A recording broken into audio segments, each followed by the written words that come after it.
Hey, what's up? What's going on? This is Jordan, and welcome back to Movie Buffers. So I just saw a screening of Moonage Daydream, but before I get into that, I want to ask you all to please like and subscribe and smash the bell so you can get notified when new episodes come out on this channel. Now, let's get into it. Now, though I saw this screening here on like the 25th of October, this review probably won't be coming out until a little bit into October, just because of timing and releasing many episodes. I have a crazy schedule coming up, some movies I'm working on, so I'm going to be trying to just schedule some episodes to come out. But yeah, that's what's going to be going on. Moonage Daydream is written, directed, and edited by Brett Morgan, and what a crazy trip of a ride this film is. So I got to catch the IMAX screening here in Chicago, and I'm happy that that is how I chose to go on this journey. The sound was soul-shaking, and it put you in this trance-like state, which you remain in for the whole 2+ hours of the film. And this movie gives Bowie full control to tell the story through his eyes, and his eyes alone, through montages of archived footage, interviews, paintings, and a bunch of film that he shot himself, and then, of course, clips of his movies. Sadly, his Zoolander cameo didn't make it in this one, or Venture Brothers, or Twin Peaks Fire Walk with Me, but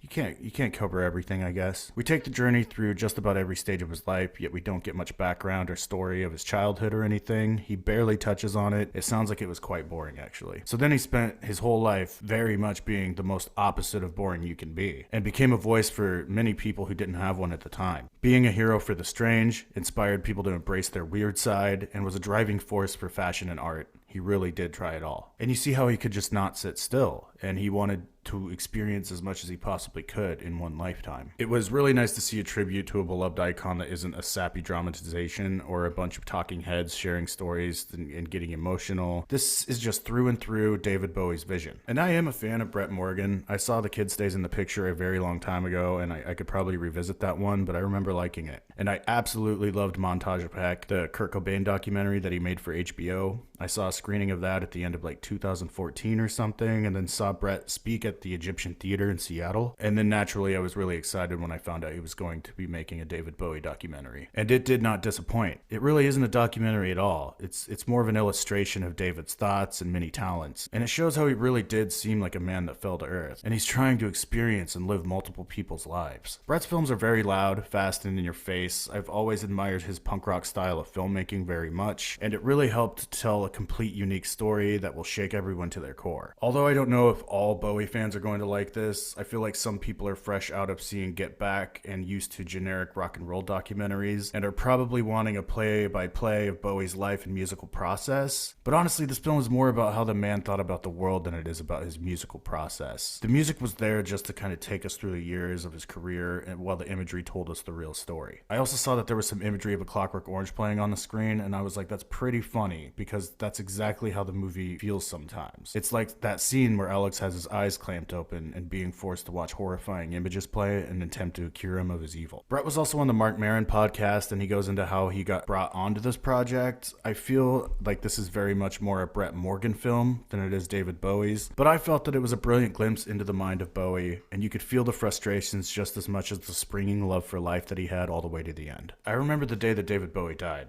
It was a really strange feeling, because you know there are some people that you just never imagine being that vulnerable, the ultimate vulnerable, which is death. And it kind of seemed like the world stood still for a minute. And then for the next 2 weeks, it was David Bowie songs getting butchered in every karaoke bar in town. I'm giving Moonage Daydream a B+. And like I said, I felt like it was a little bit more of a Brett Morgan experience than it was actually Bowie, but I think it's the closest thing we're gonna get for now. So that's it. Moonage Daydream. Have you seen it? Comment below. Maybe we'll talk about it. Please like and subscribe, smash the bell so you can get notified when new episodes come out on this channel. And this is Movie Buffers.